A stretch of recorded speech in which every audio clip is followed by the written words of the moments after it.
اس وقت دنیا میں دو فتنے بہت عظیم ہیں اور بدقسمتی سے دونوں کو بڑا فروغ حاصل ہو رہا ہے، اور دونوں کا تعلق حضور صلی اللہ علیہ وسلم کی شخصیت سے۔ ایک ہے ختم نبوت کی مہر توڑنے والا فتنہ، نئی نبوت کا دعویٰ۔ یہ ہمارے اس دور میں کچھ عرصے پہلے ایران میں ایک شخص بہاء اللہ اٹھا، اور بہائی آج بھی دنیا میں موجود ہے اور مسلمان ممالک میں موجود ہیں، اور ان کے جو ہے وہ اپنے دفاتر ہوتے ہیں، ان کے جو ہے لائبریریز ہوتی ہیں، ان کے ریڈنگ رومز ہوتے ہیں، اور ویسٹ میں تو بہت بہاء اللہ بہائی، یہاں تو آپ زیادہ واقف نہیں۔ لیکن اس کے بعد جو بہت بڑا فتنہ اس وقت ہے، جسے مسلسل فروغ حاصل ہو رہا ہے ابھی، اور اسے وہ اپنی صداقت کے دلیل کے طور پر استعمال کر رہے ہیں، کیونکہ پوری مغربی دنیا ان کے پشت پر ہے، وہ ہے قادیانیت کا فتنہ۔ پوری مغربی دنیا، آج آپ کو معلوم ہے پورا مغرب لفظ جہاد سے کانپتا ہے، جہاد کو گالی بنا دیا، جہادسٹ۔ یہ گویا کہ ان کے نزدیک کسی کو کنڈیم کرنا ہو تو جہادسٹ ہے یہ۔ تو یہ جہاد، اس جہاد یعنی قتال کی نفی کی تھی غلام احمد قادیانی نے، اسی لیے انگریزوں کا چہیتا بنا تھا، اس لیے کہ ظاہر بات ہے کہ ہندوستان میں انگریز آ تو گیا تھا، لیکن اس نے یہ نوٹ کر لیا تھا کہ مسلمانوں کے اندر تو جراثیم موجود ہے بغاوت کے، مسلمانوں نے دل سے ہمیں تسلیم نہیں کیا۔ اس کی وجوہات تھی، ایک بات تو یہ تھی کہ مسلمانوں سے تو تم نے حکومت چھینی، ہندو تو پہلے مسلمان کا غلام تھا، اب تمہارا ہو گیا، تو ہندو کے لیے تو معاملہ چینج آف ماسٹرز کا تھا، آقا بدل گئے، یہ تو نہیں کہ وہ حاکم سے محکوم بنایا گیا ہو۔ جبکہ مسلمان حاکم سے محکوم بنائے گئے تو ان کے اندر تو لازماً ایک بدلہ لینے کا جذبہ، انتقام کا جذبہ، اپنا کھویا ہوا مقام حاصل کرنے کا جذبہ جو ہے وہ موجود تھا۔ چنانچہ یہی وجہ ہے کہ حضرت سید احمد شہید بریلوی رحمۃ اللہ علیہ کی تحریک چلی، اگرچہ بہرحال مشیت ایز دی اور کچھ ان کی بھی اجتہادی غلطی سے وہ ناکام ہو گئے، دنیاوی اعتبار سے بالا کوٹ میں شہید ہو گئے،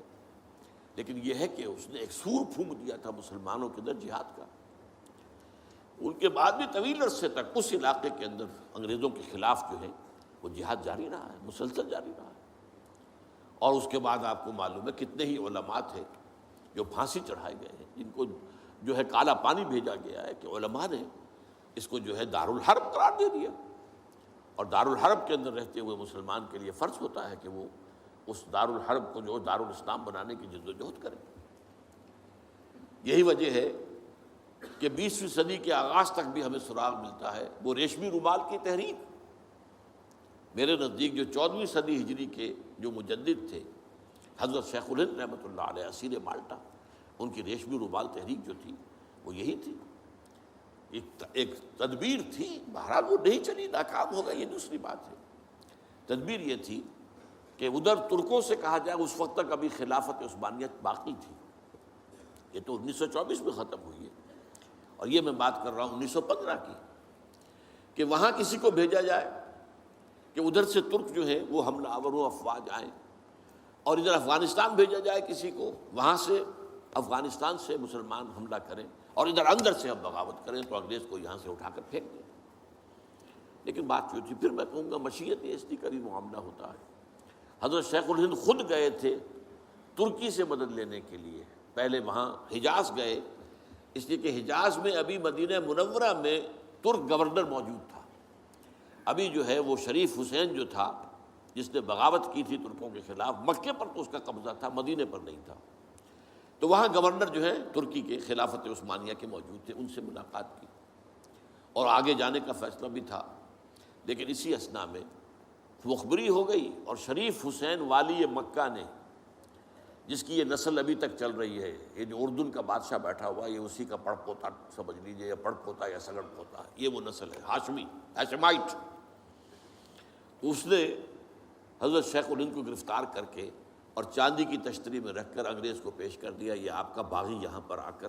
اور آپ کے خلاف سازشیں کر رہا ہے۔ اور دیکھیے انگریز انہیں کہاں لے گیا، مالٹا، میڈیٹرینین سی کا ایک جزیرہ، بحیرہ روم کا، آخر ہندوستان میں بھی تو واپس لا سکتا تھا، ہندوستان کی کسی جیل میں نہیں۔ اقبال کے نفس سے ہے لالے کی آگ تیز، ایسے غزل سرا کو چمن سے نکال دو، تو وہاں رکھا ہے انہیں 4 سال وہاں پر وہ، اور ٹی وی جو ہے وہ اپنی آخری حد کو پہنچی ہے تو چھوڑا ہے کہ ہماری اگر قید کے اندر یہ انتقال ہو گیا ان کا تو پھر طوفان اٹھ جائے گا۔ تو ایک فتنہ تو یہ ہے جو ختم نبوت کا، چونکہ اس قتال کے خلاف فتویٰ دیا تھا، دین کے لیے حرام ہے اب دوستو قتال، قتال فی سبیل اللہ ختم ہو گیا، لہذا انگریزوں نے ان کا چہیتا بنا، ان کے فتنے، آج بھی پورا ویسٹ جو ہے یورپ میں، امریکہ میں، انگلینڈ میں آج کل ان کا مرکز ہے، اور ان کے خطبے جو ہیں اس کے امام جو کہلاتا ہے خلیفہ، وہ آپ کو معلوم ہے کہ وہ سیٹلائٹس کے اوپر جو ہے وہ نشر ہوتا ہے۔ دوسرا فتنہ جو ہے جو اپنی تاثیر کے اعتبار سے اس پہلو سے اس سے بھی زیادہ خطرناک ہے کہ وہ زیادہ پھیل رہا ہے اور اس کا ادراک اور احساس نہیں ہے۔ ختم نبوت کا معاملہ تو ایسا ہے جو اتنا واضح ہے، کسی کا نبوت کا دعویٰ کرنا اتنا واضح ہے کہ ہر مسلمان سمجھ لے گا کہ واقعی وہ تو دائرہ اسلام سے خارج ہو گئے، اور جو اسے مانے وہ دائرہ اسلام سے خارج۔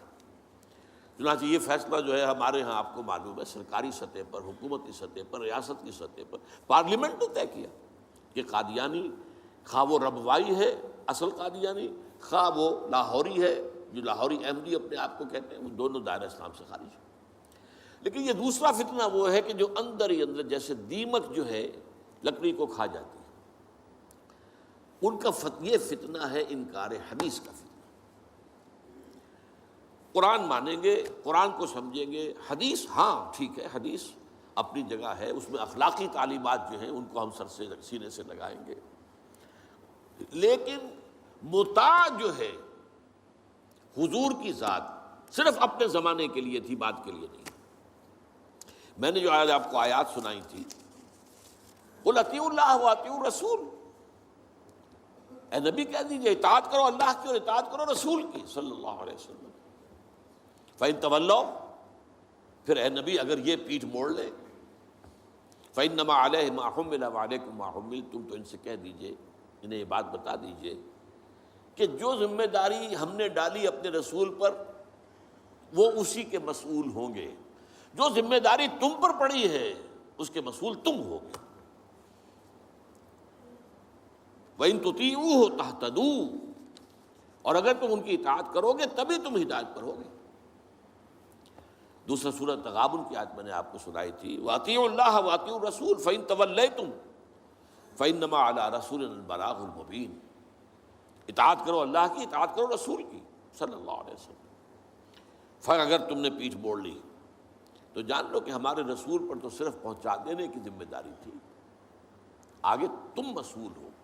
کہ تم تک جو پہنچا دیا گیا تھا پیغام تم نے اسے قبول کیوں نہیں کیا۔ یہ جو اطاعت رسول ہے یہ دائمی ہے، یہ ایسا نہیں ہے کہ صرف حضور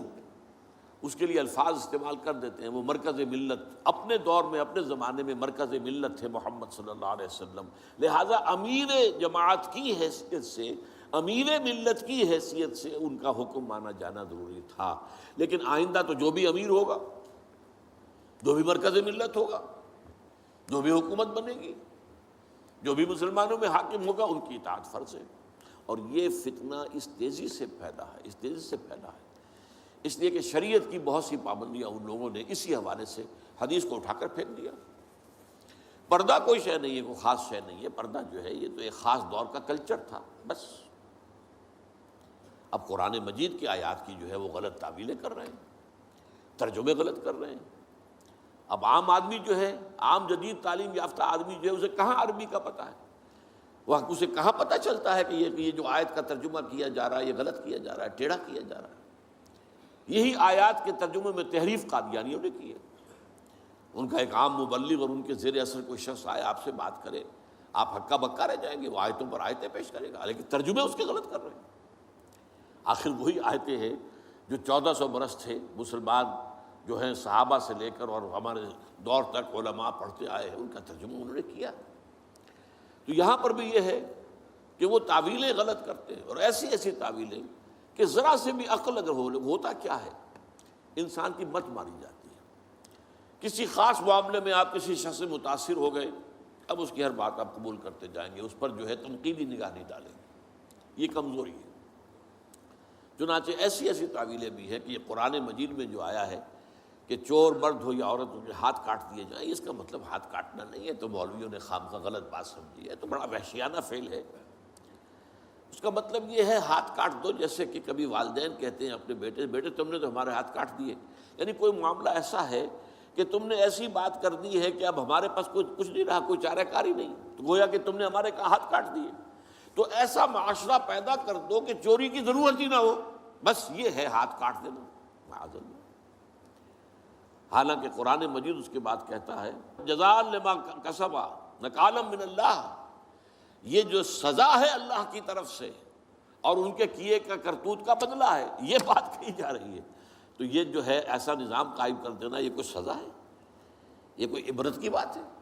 یہ تو بہت اچھی بات ہے۔ لیکن یہ کہ وہ لوگ جو پرویز غلام احمد پرویز، عجیب بات یہ ہے کہ پنجاب نے یہ دو غلام احمد پیدا کیے، غلام احمد قادیانی، غلام احمد پرویز، ایک نے مہر ختم نبوت کو توڑا اور ایک نے حدیث کے بارے میں اور مستقل طور پر سنت رسول کو شریعت کے بنیاد ہونے کی حیثیت سے چیلنج کر دیا۔ اور یہ فتنہ میں آپ سے عرض کر رہا ہوں، آج چونکہ جیسے قادیانیوں کو پوری مغرب کی سپورٹ ہے، ایسے اس فتنے کو بھی، کیونکہ وہ کلیش آف سویلائزیشن میں اسلامی تہذیب کو ختم کرنے کے درپے ہو گئے ہیں، اور اسلامی تہذیب کا اور شریعت کا دار و مدار اکثر و بیشتر تو حدیث پر ہے، سنت پر ہے،